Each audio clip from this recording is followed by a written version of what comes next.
Beranjak besar dari keluarga broken home dengan kehidupan yang keras, membuat Davis berniat untuk mengubah hidupnya menjadi lebih baik. Dan satu-satunya jalan adalah kembali ke agama Katolik. Hingga seorang teman menyarankannya untuk mempelajari Islam. Tapi Davis menolak gagasan tersebut. So over lunch, we're talking and he says, "Why don't you look into Islam?" And I remember I said to him, "No, that's not for me. That's a religion for terrorists and black separatists," right? Tak lama berselang, Davis mendapat pengalaman tidak biasa di toko buku. And then that evening, this was on a Wednesday, that evening I went to a bookstore on Wednesday night to buy a Bible. I was going to buy a Bible and read the Bible and get my life good. On my way to the religion section, I passed the Eastern philosophy section. And in the Eastern philosophy section is where they had Islam. They didn't put it in the religion section. This is in 1996. Di sana ia mendapati sebuah Al-Quran. Saat dibuka, mata Davis langsung tertuju tepat pada surah Maryam. When I put it back, right next to it was the translation of the meanings of the Quran, Yusuf Ali's. And so this book that I was just reading had referenced the Quran. So let me look at it. I picked it up. I opened up, I kid you not, to the very first page of Surah Al-Maryam. And I read it.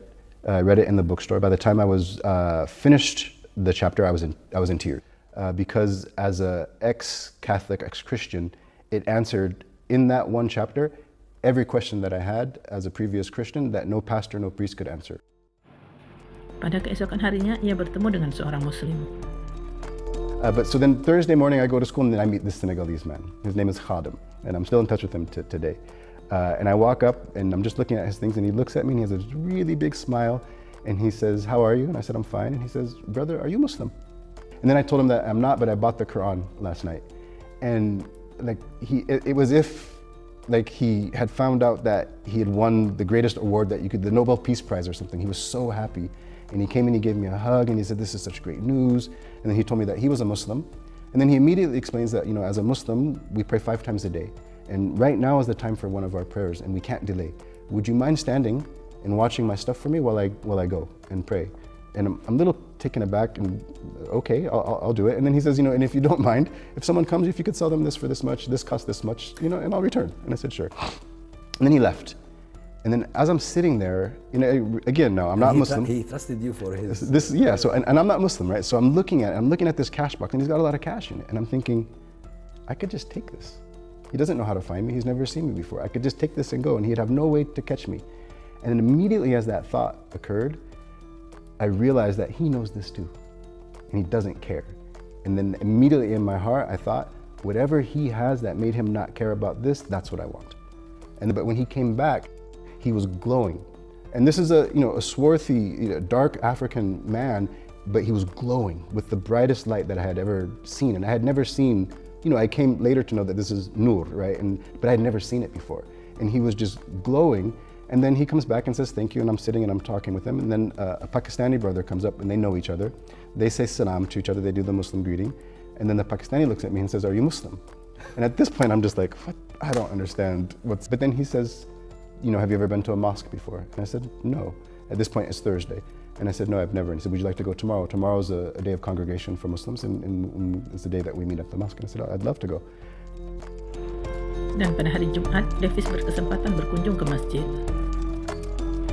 Disinilah ia tanpa ragu untuk mengucapkan syahadahnya. And he had called ahead and told them. And this was at the MCA Mosque in Santa Clara, California. And then we sat down and they just asked me about my life and questions about, my faith and what I knew. And they explained about the 5 pillars of Islam, the angels, the day of judgment, the books, the life of the grave. And they asked me if I had any problem with any of this. And I said, no, this all feels right to me. And so they said, would you like to become a Muslim? And surprisingly to myself, I said yes. I said I would like to become a Muslim. And so he held my hand and had me say the Shahada, and I closed my eyes. At the moment I said, Ashhadu an la ilaha illallah wa ashhadu anna Muhammadar Rasulullah, I felt as though I lifted off the ground. And this isn't some esotericism, like I really felt that my body left. And I opened my eyes because I was so shocked by it. And later I understand that you're forgiven, and the heavy burden of sins that you're carrying have a physical manifestation, and you felt light from this.